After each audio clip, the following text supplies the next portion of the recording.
ओम क्लीम कृष्णाय नमः। राधे राधे। स्वागत है आप सभी का आपके अपने YouTube चैनल उपासना की उपासना में। एकादशी का विशेष महत्व होता है। यह तिथि इतनी पवित्र और पुण्यदायी होती है कि इसका व्रत रखने के लिए देवता भी तरसते हैं। भगवान श्री हरि विष्णु और माता महालक्ष्मी की कृपा प्राप्ति के लिए एकादशी व्रत का अत्यंत महत्व बताया गया है। केशव माधव मदन मुरारी की पूजा करने के लिए एकादशी व्रत से महत्वपूर्ण कुछ और नहीं हो सकता है।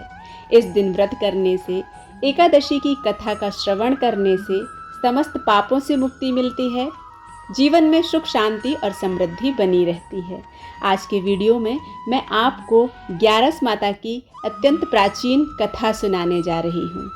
विश्वास के साथ, श्रद्धा के साथ इस कथा के श्रवण करने मात्र से समस्त कष्टों से मुक्ति मिलती है, समस्त पापों का नाश होता है और अंत में वैकुंठ धाम की प्राप्ति होती है। एक बार एक राज्य में एक राजा रहा करता था। राजा बहुत ही बुद्धिमान और बलशाली था। राजा सदैव अपनी प्रजा का बहुत अच्छे से ध्यान रखता था। प्रजा भी अपने राजा को बहुत ज़्यादा पसंद करती थी। राजा की 2 बेटियां थीं। राजा अपनी दोनों बेटियों को बहुत ज़्यादा प्यार करता था। राजा की छोटी बेटी देखने में बहुत सुंदर और आकर्षित करने वाली थी। राजा की बड़ी बेटी छोटी बेटी के मुकाबले थोड़ा कम सुंदर थी। राजा की छोटी बेटी ग्यारस माता की पूजा किया करती थी और सभी लोग राजा की छोटी बेटी से बहुत ज़्यादा प्रेम करते थे, उसकी बहुत प्रशंसा करते थे। राजा भी अपनी छोटी बेटी को बड़ी बेटी से अधिक प्रेम करता था, जिस कारण राजा की बड़ी बेटी को अपनी छोटी बहन से बहुत नफरत होने लगी थी। राजा की दोनों बेटियां जब बड़ी हो गईं, तब एक पड़ोसी राज्य में रहने वाला राजकुमार राजा की बड़ी बेटी के लिए रिश्ता लेकर आया। लेकिन जैसे ही उस राजकुमार की नज़र राजा की छोटी बेटी पर पड़ी, तो वह राजकुमार राजा की छोटी बेटी पर आकर्षित हो गया और उससे पहली ही नज़र में प्रेम कर बैठा। उस राजकुमार ने राजा की बड़ी बेटी के साथ विवाह करने से मना कर दिया और उसने राजा से कहा कि मैं आपकी छोटी बेटी से विवाह करना चाहता हूँ। इसके बाद राजा की बड़ी बेटी यह देखकर अपनी छोटी बहन से बहुत क्रोधित हो गई और राजा की बड़ी बेटी ने अपनी छोटी बहन को अपना सबसे बड़ा दुश्मन मान लिया। राजा की बड़ी बेटी ने अपनी छोटी बहन को जान से मारने की योजना बनाई। राजा की बड़ी बेटी ने अपनी छोटी बहन को मारने के लिए सबसे पहले एक लड्डू में जहर मिलाकर अपनी छोटी बहन को दे दिया और उसको लड्डू खाने के लिए कहा। लेकिन लड्डू खाने के बाद ही छोटी बहन को कुछ नहीं हुआ। बड़ी बहन यह देखकर बहुत आश्चर्यचकित हो गई, लेकिन बड़ी बहन ने हार नहीं मानी और उसने जब रात में छोटी बहन अपने कमरे में सो रही थी, तब एक मटके में सांप रखकर उसे कमरे में छोड़ दिया। लेकिन सांप भी छोटी बहन का कुछ नहीं बिगाड़ पाया। जिसके बाद बड़ी बहन ने अपनी छोटी बहन से कहा कि चलो हम लोग कुएं में से पानी भर कर लाते हैं। जिसके लिए वह अपनी छोटी बहन को पानी भरने के लिए कुएं के पास ले गई और उसने अपनी छोटी बहन को कुएं में धक्का दे दिया। लेकिन छोटी बहन को तब भी कुछ नहीं हुआ, क्योंकि हर बार ग्यारस माता उसकी रक्षा कर रही थी और उधर बड़ी बहन अपने सारे प्रयासों के बाद असफल हो रही थी, जिससे वह बहुत क्रोधित होती जा रही थी। फिर उसने अपनी छोटी बहन के पास जाकर उससे खुद ही पूछा कि मेरी छोटी बहन, तुमको पता है भगवान ने सबकी मृत्यु एक निश्चित समय पर लिखी हुई है और कैसे तुम्हारी मृत्यु होगी, क्या यह तुम जानती हो? तब छोटी बहन ने अपनी बड़ी बहन को बताया कि हाँ, मैं तो जानती हूँ मेरी मृत्यु कैसे होगी। अपनी छोटी बहन से यह बात सुनकर बड़ी बहन मन ही मन बहुत प्रसन्न होने लगी और उसने अपनी छोटी बहन से कहा कि मुझे अपनी मृत्यु का राज बताओ। छोटी बहन ने अपनी बड़ी बहन से कहा कि मेरी मृत्यु तो एक तोते में है। जो तोते के गले में एक हार है, उससे मेरी मृत्यु होगी। जब तक कोई भी व्यक्ति तोते को मार कर वह हार अपने गले में पहनेगा, तो मैं मूर्छित हो जाऊंगी और जैसे ही उस हार को अपने गले से उतारेगा, मैं वापस से जीवित हो जाऊंगी। अपनी छोटी बहन की मृत्यु का राज जानकर बड़ी बहन बहुत खुश हुई और उसने अपनी छोटी बहन को मारने के लिए उसके पालतू तोते को ढूंढना शुरू कर दिया। और छोटी बहन को इस बात का आभास हो गया कि कोई उसकी जान लेना चाहता है। इस कारण वह अपने पिताजी के पास गई और उसने अपने पिताजी से कहा कि पिताजी, मेरी मृत्यु के बाद आप मुझे जलाइएगा मत, बल्कि आप मुझे अपनी पुरानी वाली हवेली में एक पलंग पर लिटाकर छोड़ दीजिएगा। अपनी छोटी लड़की की यह बात सुनकर राजा बहुत आश्चर्यचकित हो गए। राजा ने अपनी छोटी बेटी से पूछा, बेटी तुम यह क्या कह रही हो? तब राजा की छोटी बेटी ने बताया, पिताजी, समय किसी के लिए नहीं रुकता है, कब क्या हो जाए किसी को कुछ भी पता नहीं है। और फिर राजा ने अपनी छोटी बेटी से कहा कि तुम ऐसी बातें क्यों कर रही हो? बेटा, तुम्हारा 2-3 दिन बाद तो विवाह होने वाला है। लेकिन छोटी बेटी ने अपने पिताजी को ऐसा करने पर मजबूर कर दिया और उनसे वचन ले लिया। राजा ने भी अपनी छोटी बेटी की बात स्वीकार कर ली और 2-3 दिनों के बाद जब शादी का समय आया तब राजकुमार बारात लेकर राजा के घर आया। राजकुमार और राजा की छोटी बेटी का विवाह शुरू हो गया। जैसे ही राजा की छोटी बेटी राजकुमार के साथ फेरे लेना शुरू करती है तो बड़ी बहन अपनी छोटी बहन के कमरे में जाकर उसके तोते को पकड़ लेती है। तोते के गले में जो हार था उसको अपने गले में धारण कर लेती है। जैसे ही बड़ी बहन उस हार को अपने गले में धारण करती है, उधर छोटी बहन 3.5 ही फेरे ले पाती है और वहीं पर बेहोश होकर गिर जाती है। जिसके बाद राजा बड़े से बड़े वैद्य और हकीम को बुलवाते हैं, अपनी छोटी बेटी का इलाज करने के लिए कहते हैं। राजा की बात सुनकर वैद्य ने छोटी बेटी को जब चेक किया तो राजा को बताया गया कि आपकी छोटी बेटी ना तो जीवित है और ना ही मरी हुई है। यह मैं ऐसा पहली बार देख रहा हूँ। राजा ने वैद्य और हकीम को यह बात बाहर बताने से मना कर दिया और उनको कहा कि अगर तुमने यह बात किसी को बाहर बताई तो हम तुम्हें फांसी की सजा दे देंगे। राजा ने अपनी छोटी बेटी को पुराने महल में जाकर एक पलंग पर लेटा दिया और वहां पर कुछ सैनिकों को तैनात कर दिया। राजा स्वयं अपने महल वापस आ गया। राजा की बड़ी बेटी अपने पिताजी के पास आई और कहने लगी कि पिताजी, अगर यह शादी संपन्न नहीं हुई तो आपकी इज्जत का क्या होगा? आप कहें तो मैं आपकी इज्जत बचाने के लिए राजकुमार से शादी करने के लिए तैयार हूँ। इसके बाद राजा ने अपनी बड़ी बेटी की बात मान ली और राजा ने अपनी बेटी को छोटी बेटी के कपड़े पहनाकर मंडप में भेज दिया। लेकिन राजकुमार यह जान गया कि यह राजा की छोटी बेटी नहीं है, बल्कि यह राजा की बड़ी बेटी है। लेकिन जब राजकुमार ने शादी करने से मना किया तो सभी लोगों ने राजकुमार को विवश कर दिया कि राजा की बड़ी बेटी से बचे हुए फेरों को संपन्न करे और विवाह करवा दिया। जिसके बाद राजकुमार राजा की बड़ी बेटी को लेकर अपने महल को चला गया।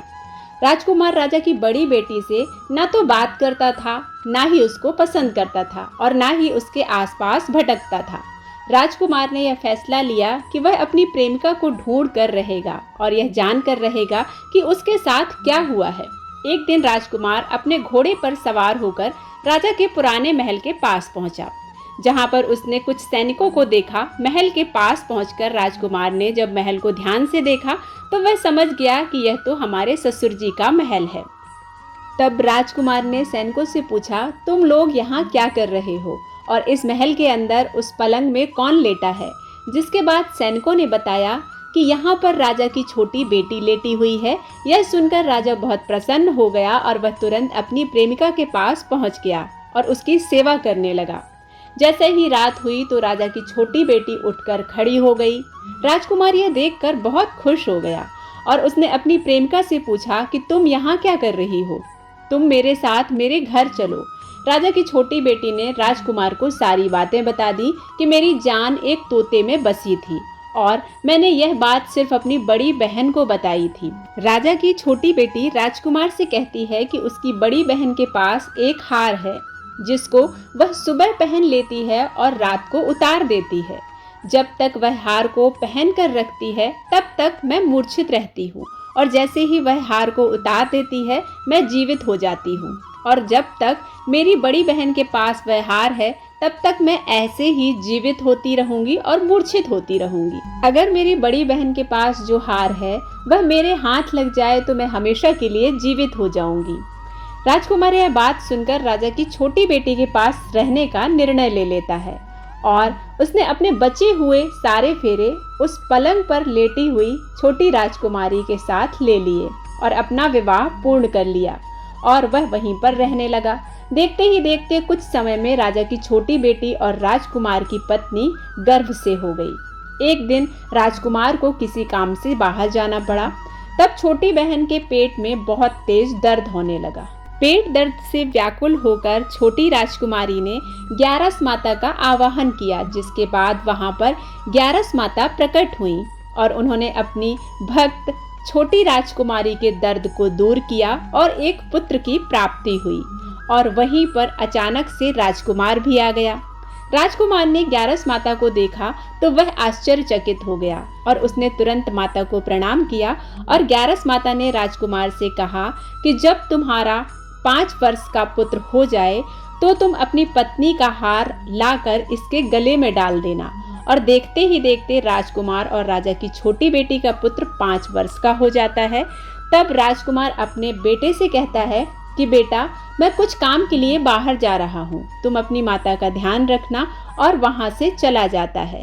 राजकुमार को बाहर निकलता देख बड़ी बहन के सैनिक बड़ी बहन को यह सारी बातें बता देते हैं, जिसके बाद बड़ी बहन अपनी छोटी बहन के पुत्र को वहाँ से उठवा लेती है और उसको मरवा देती है। छोटी बेटी के पुत्र के 2 टुकड़े करवा देती है। पहला टुकड़ा चक्की के पास छुपा देती है और दूसरा टुकड़ा अपनी पलंग के नीचे रख लेती है। तभी ग्यारस माता भिखारिन का रूप लेकर आती हैं। एक भिखारिन का रूप रखकर बड़ी बहन के पास ग्यारस माता जाती हैं, जिसके बाद वहां पर भिक्षा मांगने लगती हैं। बड़ी बहन अपने नौकरों से कहती है कि जाकर भिक्षा दे दो, लेकिन जैसे ही नौकर ग्यारस माता को भिक्षा देने के लिए आगे आते हैं तो माता उन्हें मना कर देती हैं और कहती हैं कि मैं तुम्हारी महारानी से ही भिक्षा लूंगी। इसके बाद बड़ी बहन स्वयं भिक्षा देने के लिए माता के पास आती है। तब माता एक बिल्ली का रूप लेकर उसके कमरे में चली जाती हैं और वहां पर छोटी बेटी के पुत्र के 2 टुकड़ों को आपस में जोड़ देती हैं और उसे जीवित कर देती हैं। ग्यारस माता उस बालक को अपने साथ वहां से लेकर चली जाती हैं और राजकुमार को उसका बेटा देते हुए कहती हैं कि इसे अपने पास सुरक्षित रखना।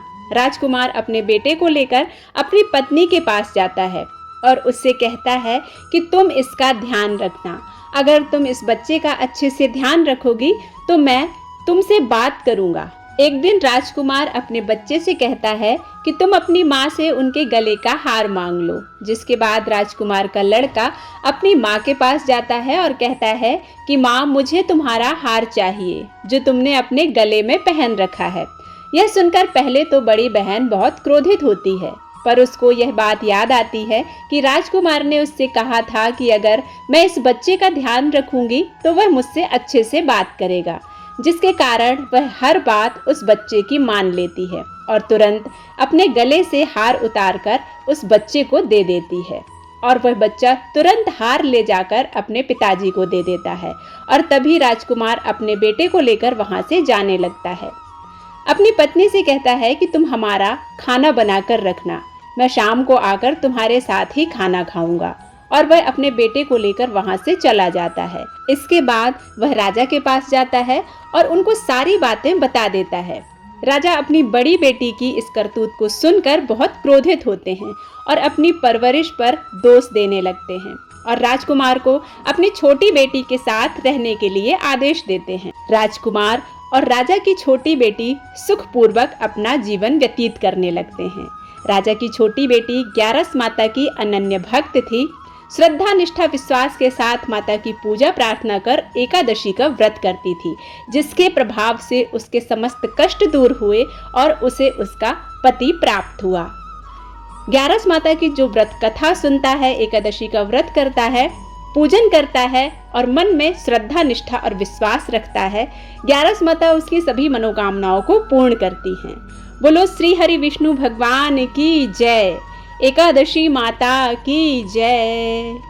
उम्मीद करती हूँ यह कथा आप सभी को पसंद आई होगी। यदि पसंद आती है तो आप इसे लाइक करें, शेयर करें और सब्सक्राइब करना बिल्कुल ना भूलें। इसी तरह की और कथाओं का श्रवण करने के लिए आप हमसे जुड़े रहिए। मिलते हैं एक नई कथा के साथ, तब तक के लिए राधे राधे।